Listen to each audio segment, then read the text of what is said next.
धूप तेज थी। मई का महीना था। गांव के उस छोर पर एक पुरानी सी झोपड़ी खड़ी थी। मिट्टी की दीवारें, छप्पर का टूटा किनारा और उसके बाहर बैठी थी गौरी, जिसकी आंखों में जीवन के संघर्ष की परछाई और दिल में एक अधूरा सपना पल रहा था। गौरी की उम्र 35 के आसपास थी।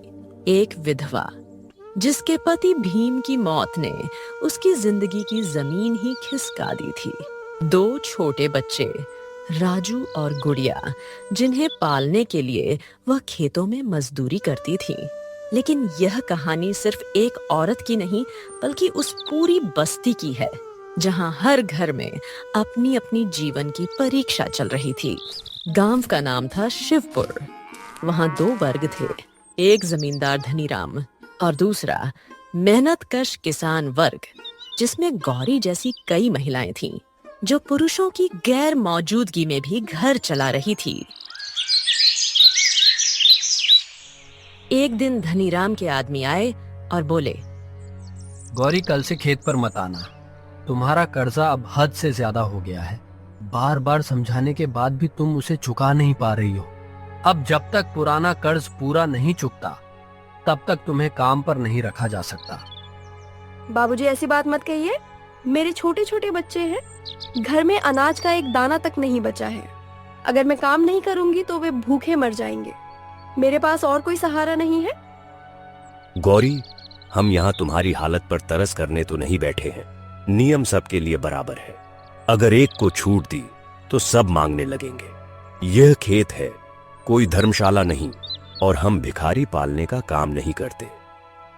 बाबूजी, मैं रोज मेहनत करती हूँ, अपना खून पसीना बहाती हूँ। बस थोड़ा वक्त दीजिए, मैं हर एक पैसा चुका दूंगी। बच्चों की कसम है, कभी उधार नहीं मांगूंगी। मुझे कुछ नहीं सुनना, तुम कल से मत आना। गौरी की आंखों में आंसू आ गए, लेकिन उसने कुछ नहीं कहा, सिर्फ चुपचाप अपने बच्चों का हाथ पकड़ा और घर लौट आई। उस रात उसने बच्चों को एक अधपकी रोटी खिलाई और खुद भूखी सो गई।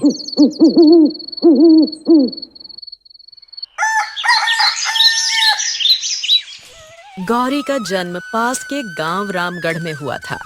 उसका बचपन आम था, लेकिन गरीबी की छाया हमेशा उसके आंगन में मंडराती रहती थी। पिता मथुरा प्रसाद एक लंगड़े किसान थे, जिनकी फसलें कभी मौसम की मार से तो कभी जमींदार के सूद से हार जाती थीं।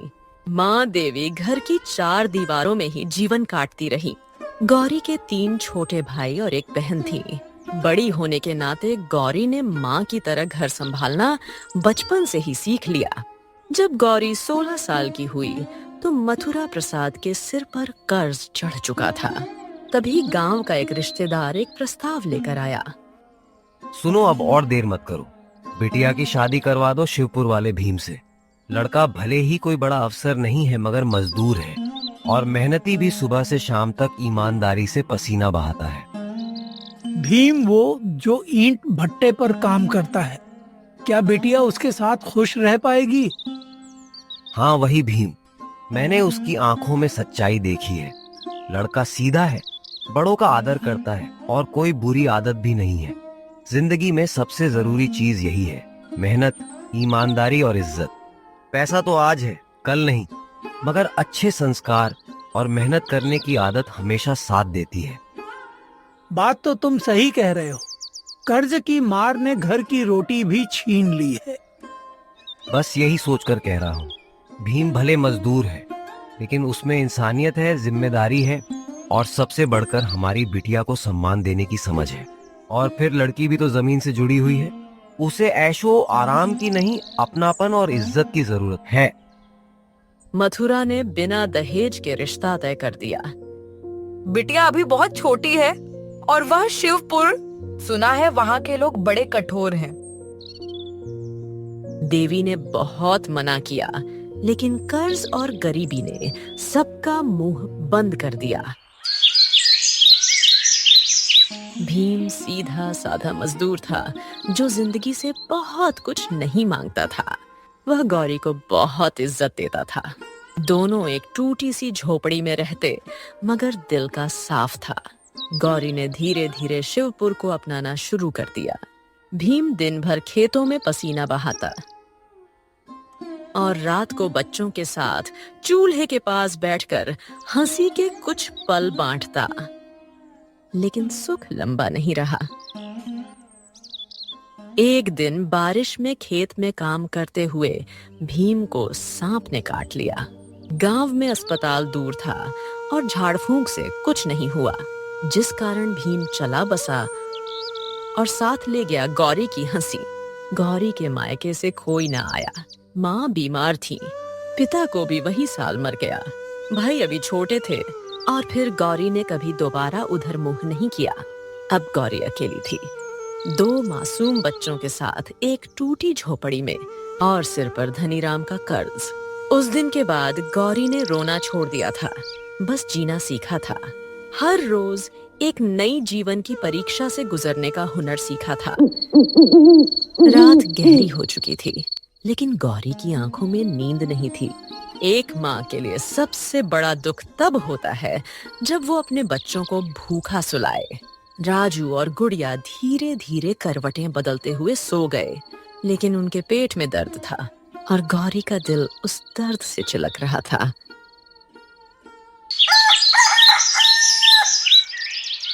सुबह सूरज निकला, लेकिन उजाला जैसे गौरी की झोपड़ी तक पहुंचा और इधर गौरी सोच रही थी। अब क्या करें? खेत का काम चला गया, पैसे नहीं है घर में, अनाज भी नहीं है, अब कहाँ जाए हम?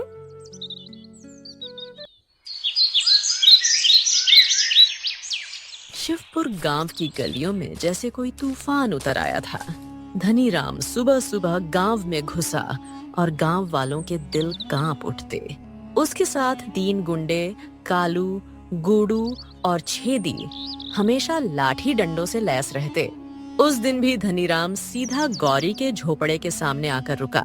उनकी आंखों में क्रूरता और चेहरे पर वह ठंडी मुस्कान थी जो किसी शिकारी के चेहरे पर होती है।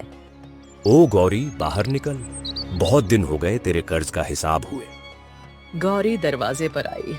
गौरी ने कांपती आवाज में कहा, बाबूजी, मैंने तो आपसे बस कुछ ही रुपए उधार लिए थे, वह भी तब जब घर में चूल्हा जलाने को कुछ नहीं था, बच्चे भूखे थे और साहूकार ने भी दरवाजे बंद कर लिए थे। तब आपकी शरण में आई थी मैं। अब तक तो अपनी मजदूरी से आधे से ज्यादा पैसे चुका चुकी हूँ। कदरती धूप में हर बरसात में खेत में खटती रही हूँ। पेट काट कर बच्चों के मुंह का निवाला रोक कर भी आपका कर्ज चुकाया है बाबूजी। आधा, ये आधा तुझे बहुत लग रहा है क्या? अरे गौरी, कर्ज कोई रोटी का टुकड़ा नहीं जो आधा खा लिया और बात खत्म हो गई। ब्याज जो हर महीने चढ़ता गया, उसका हिसाब कौन देगा? तू तो जैसे एहसान कर रही है मुझ पर।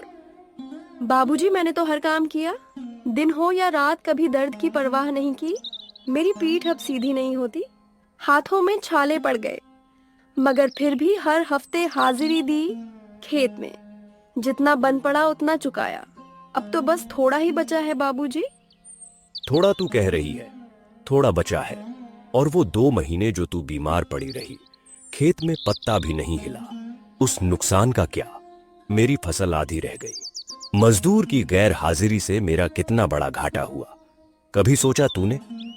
बाबूजी बीमार थी, बुखार में तप रही थी, बच्चा भी बीमार पड़ा था, फिर भी चाहती कि खेत में आ जाऊं, मगर जिस्म ने साथ नहीं दिया। आपने तो तब हाल भी नहीं पूछा मेरा। अब उस बीमारी का ताना दे रहे हैं आप। कर्ज लिया है तो हर हाल में चुकाना पड़ेगा, चाहे तू रोए या गिड़गिड़ाए। यह कोई भीख नहीं है जो मैं बांट रहा हूं, और याद रख, ब्याज समेत देना होगा। अब अगली बार हफ्ते में पैसे नहीं आए तो समझ लेना, खेत में भी जगह नहीं मिलेगी और गांव में भी नहीं। गौरी ने कांपती आवाज में बोली, बाबूजी, मैं अगली फसल में पूरा मन लगाकर काम कर लूंगी, दिन रात एक कर दूंगी खेत में, चाहे धूप हो या बारिश, थक जाऊं या बीमार पड़ जाऊं, पर एक भी दिन नहीं चूकूंगी। बस थोड़ा वक्त दीजिए बाबूजी, बस आप इस बार मेरी मजबूरी को समझ लीजिए।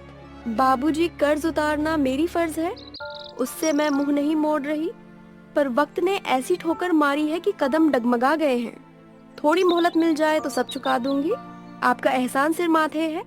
और बाबूजी, मेरी हालत भी देखिए। बच्चों को 2 वक्त की रोटी जुटा पाना मुश्किल हो गया है। पर जैसे ही अगली फसल का मौसम आएगा, मैं पहली किरण के साथ खेत में उतर जाऊंगी और तब तक पसीना बहाऊंगी जब तक आपकी पाई पाई चुका ना दूं। लेकिन धनीराम को वक्त नहीं चाहिए था। उसे चाहिए था अपमान, डर और उसकी सत्ता का एहसास। तू मजदूरी नहीं, अब अपने घर की जमीन गिरवी रखना। नहीं बाबूजी, वो 2 जमीन तो मेरे बच्चों का सहारा है। तो बच्चों के सामने ही तेरा सारा सामान नीलाम करवाऊं, सुन ले रे तू। और तेरे जैसे सारे निकम्मे बहुत हो गया। अब यह उधारी का खेल 7 दिन का है। तुझे 7 दिन का वक्त दे रहा हूं।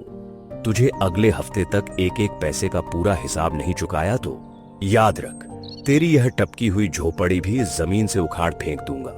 फिर मत कहना कि धनीराम ने वक्त नहीं दिया। कानून, पंचायत और कोई भी रिश्ता काम नहीं आएगा, समझे? उसने अपने आदमियों को इशारा किया। अगले हफ्ते तक पूरा हिसाब नहीं हुआ तो इसकी झोपड़ी भी गिरा देना। गांव के लोग दूर से सब देख रहे थे, लेकिन कोई पास नहीं आया। उस दिन गौरी की आंखों से आंसू नहीं निकले। चेहरे पर ना तो दर्द का कोई शिकन था, ना ही होठों पर कोई कंपन। बस एक अजीब सी शांति थी जो तूफान से पहले के सन्नाटे जैसी लग रही थी। सिर्फ एक शब्द निकला, हे ऊपर वाले, सिर्फ एक शब्द। ना कोई चीख, ना कोई शिकायत, ना कोई आह, ना ही कोई गुस्सा। उसने सब कुछ सह लिया। अपनों का धोखा, जीवन की बेरुखी, हालातों की क्रूरता। फिर भी सिर्फ एक शब्द निकला और वह शब्द था, हे ऊपर वाले, क्या यही जीवन की परीक्षा है? उसे एक सवाल में दर्द था, विश्वास था और ईश्वर से जवाब मांगने का साहस भी।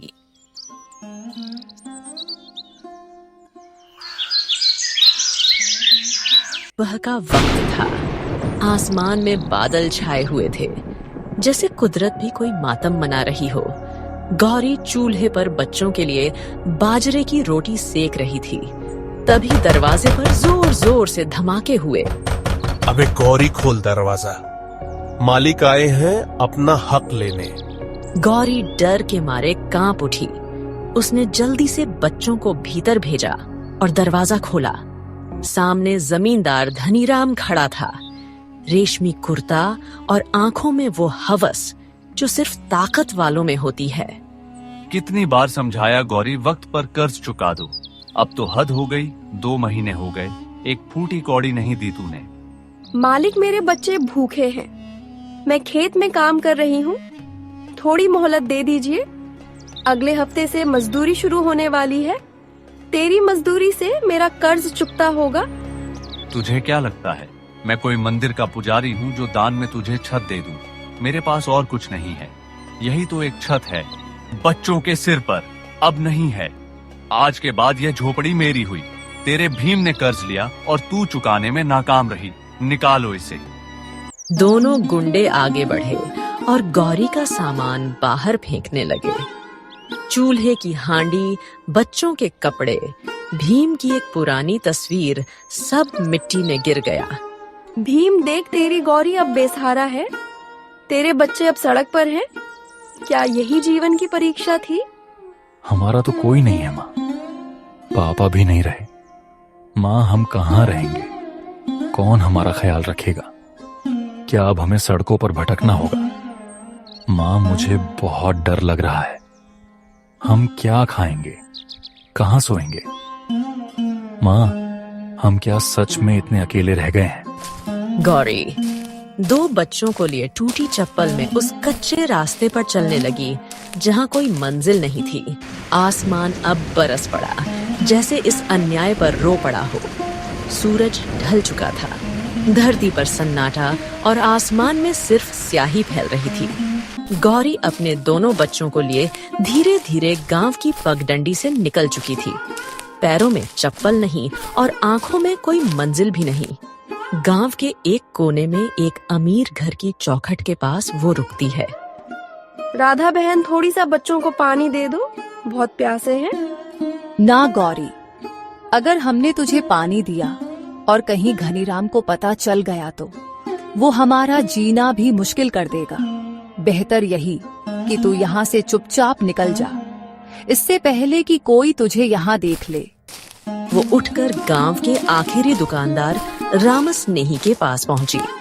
राम भाई, थोड़ा आटा उधार दे दो, बच्चे भूख से तड़प रहे हैं। बिना पैसे के अब कुछ नहीं मिलता गौरी, जमाना बदल गया है। तेरे पास पैसे हैं तो ले ले, जो भी लेना है। मुझे भी मेरा घर चलाना है। एक हाथ से पैसे दे और दूसरे हाथ से सामान ले।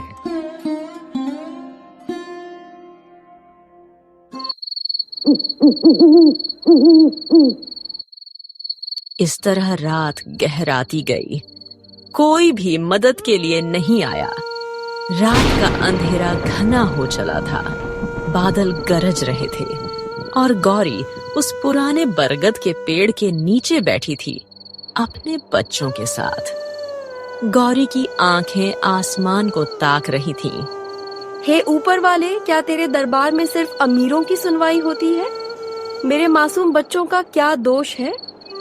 ठंडी हवा में उसकी साड़ी का पल्लू उड़ रहा था और उसकी ममता आंसुओं में भीग रही थी। तभी दूर से चलती एक बूढ़ी औरत आती दिखाई दी। उसकी आंखें सफेद थीं, जैसे वो देखती कम थी लेकिन दिल से महसूस करती थी। बूढ़ी औरत धीरे धीरे गौरी के पास आई। उसने बच्चों की हालत देखी, फटे कपड़े, सूखे होंठ, कांपते शरीर। बेटी, तू कौन है? इन नन्हे मुन्नों को लेके इस वीराने में क्या कर रही है? गौरी की आंखें भर आई। उसने कुछ नहीं कहा, बस सिर झुका लिया। क्या तू भीम की गौरी है? वही जो बरसों पहले गांव के दक्षिण वाले खेत में काम करता था। हाँ अम्मा, क्या आप जानती हैं उसे? जानती नहीं, उसकी इज्जत करती थी। तेरे पति जैसा सच्चा आदमी मैंने नहीं देखा, पर उस धनी राम ने तो हर गरीब को रुला डाला। गौरी सिसकते हुए सारी कहानी सुना देती है। भीम की मौत, कर्ज का बोझ, जमीन का जाना और फिर बेघर होना। बूढ़ी अम्मा ने उसकी बातों को बड़े ध्यान से सुना। बेटी, तू अब अकेली नहीं है। चल मेरे साथ मेरे झोपड़े में। छोटा है, टूटा फूटा है, पर तेरे बच्चों को छत और मेरी ममता मिलेगी। गौरी ने हैरानी से उसकी आंखों में देखा। गौरी के आंसू रुक नहीं रहे थे। अम्मा, आप क्यों करेंगी ये सब? आजकल तो अपने भी मुंह मोड़ लेते हैं, क्योंकि मैं भी कभी एक गौरी थी और आज भी उस रात को नहीं भूली जब मेरे बच्चों ने भूखे पेट सोकर दम तोड़ दिया था। अब मैं नहीं चाहती कि कोई और माँ वैसा देखे। ऊपर वाले ने मुझे माँ के रूप में भेजा है। मैं जीवन भर आपकी सेवा करूंगी। अब सेवा नहीं, संग चलना है। हम दोनों मिलकर इस निर्दयी दुनिया को दिखाएंगे कि एक औरत जब टूटती नहीं तो बदल जाती है।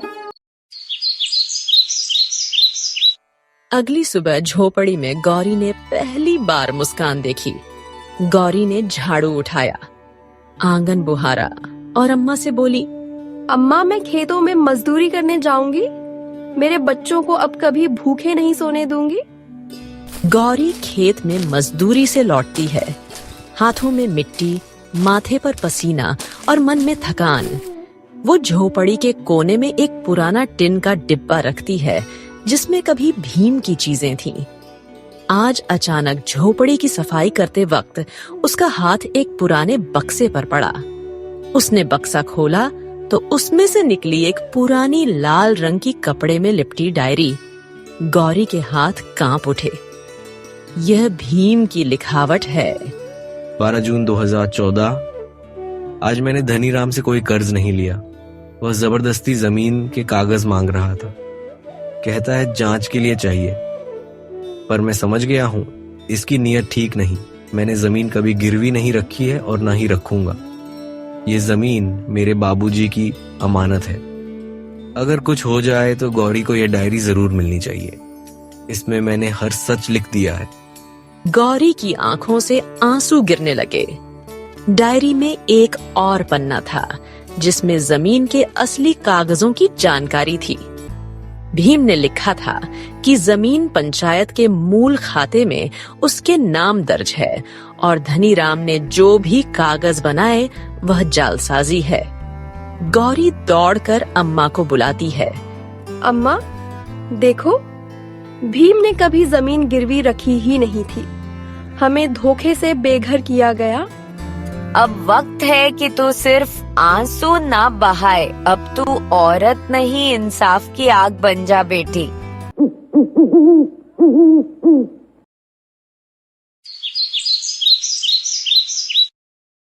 अगले दिन गौरी ने डायरी और सारे कागज लेकर पंचायत भवन का रुख किया। भीड़ इकट्ठा हो गई। सबको लगा अब यह विधवा फिर रोने आई है, लेकिन इस बार गौरी की आंखों में आंसू नहीं थे, सिर्फ हौसला था। धनीराम को जैसे ही खबर मिली कि गौरी पंचायत पहुंची है, वो आग बबूला हो गया। एक औरत, और वह भी बेघर बेसहारा, अब मेरे ही खिलाफ पंचायत में जाएगी। जिसे मैंने अपने खेतों ने मजदूरी दी, रोटी दी, जिंदगी दी, वही अब मेरी इज्जत पर सवाल उठाएगी। इसका तो घमंड तोड़ना ही पड़ेगा। इसे ऐसा सबक सिखाऊंगा कि सारी उम्र याद रखेगी। पंचायत तो दूर, आइंदा किसी मर्द के सामने भी आंख उठाने की हिम्मत नहीं करेगी। अब बहुत हो गया उसका नाटक। इस बार हिसाब बराबर करके ही दम लूंगा। वो गांव के गुंडों को बुलाता है और प्लान बनाता है कि गौरी की डायरी चुरा ली जाए और फौरन पंचायत में पहुंच जाता है ताकि पांचों के सामने अपने झूठ की सफाई पेश करे।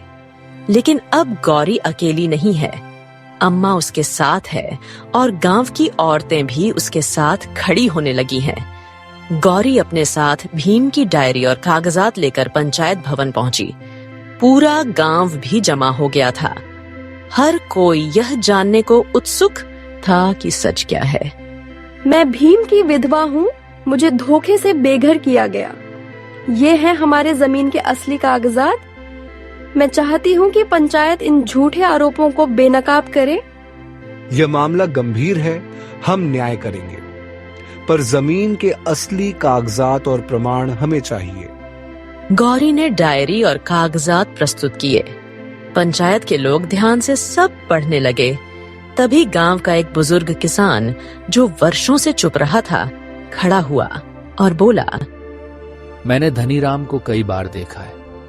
हाँ, कई बार जब वो रात के अंधेरे में अकेले बैठा होता था, कागजों के ढेर में कुछ उलटपट करता, कुछ फाड़ता, कुछ नए कागज बनाता। पर हमारे पास कभी कोई पक्की चीज नहीं थी, कोई ऐसा सबूत नहीं जिसे लेकर हम पंचायत के सामने खड़े हो सके। हम जानते थे कि कुछ गड़बड़ है, पर सबूत के बिना आवाज उठाना मतलब अपनी जान खतरे में डालना था। और आज गौरी ने हिम्मत दिखाई है। उसने अकेले खड़ी होकर वो सच उजागर किया है जिसे हम सब दिल में दबाए बैठे थे। गौरी ने वो काम किया है जो हम में से कोई नहीं कर सका। अब सच्चाई सबके सामने है और अब वक्त आ गया है कि धनीराम से सवाल पूछे जाए। गौरी ने सबके सामने भीम की डायरी पढ़कर सुनाई। सब गवाहों ने भी समर्थन किया। अचानक पंचायत के सचिव ने घोषणा की, गांव की एक औरत ने जो गौरी से डरती डरती बात करती थी, एक गुप्त दस्तावेज पंचायत को सौंपा है। सबकी नजरें उस औरत की ओर गईं, जो झिंझकते हुए बोली, मैं धनीराम की बहन हूँ, पर उसकी मनमानी से परेशान होकर यह सब छिपाया नहीं जा सकता। मैं अपने भाई के बुरे कामों से बहुत परेशान हूँ। मैंने उन्हें कई बार समझाने को कोशिश की, पर वो तो मेरी बात को समझना ही नहीं चाहता है। अपने भाई को सही रास्ते पर लाने के लिए मेरे पास इसके अलावा कोई और रास्ता नहीं था। मेरे भाई, मुझे माफ करना, पर मैं तुम्हें और लोगों को परेशान करते उनका हक मारते नहीं देख सकती। इसीलिए आज मुझे यहाँ आना पड़ा। मेरे पास कुछ कागजात हैं जो पूरी साजिश उजागर करते हैं। धनीराम की बहन ने खोलकर सारे फर्जी दस्तावेज दिखाए।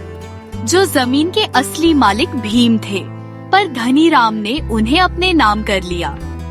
मुखिया ने खड़ी आवाज में कहा, धनीराम, तुमने गांव और कानून दोनों को धोखा दिया। तुम्हें जमीन वापस करनी होगी और गौरी और उसके बच्चों को तुरंत उनका हक लौटाया जाएगा। धनीराम, पंचायत का फैसला अंतिम है। तुम्हें वह जमीन तुरंत वापस करनी होगी जो तुमने छल से ली। और गौरी, वो अब कोई भिखारण नहीं है, वह इस गांव की बहू है और उसके बच्चे इसी जमीन के असली वारिस हैं। आज से ही धनीराम को उसके की सजा मिलेगी। गांव की पंचायत उसे इस गांव से निष्कासित करती है और यदि 1 सप्ताह के भीतर उसने जमीन का कब्जा छोड़ा नहीं तो कानून भी अपना काम करेगा। और गौरी, तू घबरा मत, ये जमीन अब फिर से तेरी है और इस पंचायत की जिम्मेदारी है कि कोई भी तुझे फिर से बेघर ना कर सके। न्याय हुआ है और न्याय मिलेगा जब तक यह पंचायत जिंदा है। गौरी की आंखों में आंसू थे, पर अब यह आंसू खुशी के थे। मैं ये सब कबूल नहीं करता। मैं इस गांव का ताकतवर जमींदार हूँ, भला मैं हार क्यों मानूं? मैं नहीं मानता किसी भी सबूत को। अगर ऐसा है तो मामला अदालत जाएगा और तब तक जमीन का अधिकार गौरी को दिया जाता है। गांव में खुशी की लहर दौड़ गई। लोग गौरी की हिम्मत की तारीफ करने लगे। देखा बेटा, इंसानियत और सच की जीत होती है, बेशर्मों और झूठों की नहीं। गौरी ने अपने बच्चों को देखा और कहा, बच्चों, अब हम नई जिंदगी शुरू करेंगे सच की ताकत से। जीवन की जा परीक्षा में हम शायद सफल रहे, ऐसे कई और इम्तिहान आते रहेंगे और आगे भी हम इसी तरह सफलता के लिए आगे बढ़ते रहेंगे। तो दोस्तों, ये कहानी आपको पसंद आई है तो प्लीज चैनल को लाइक करें और हमारे चैनल को ऐसे ही सुपर टून्स को प्यार देते रहें। और हाँ, वीडियो को लाइक करना बिल्कुल भी ना भूलें।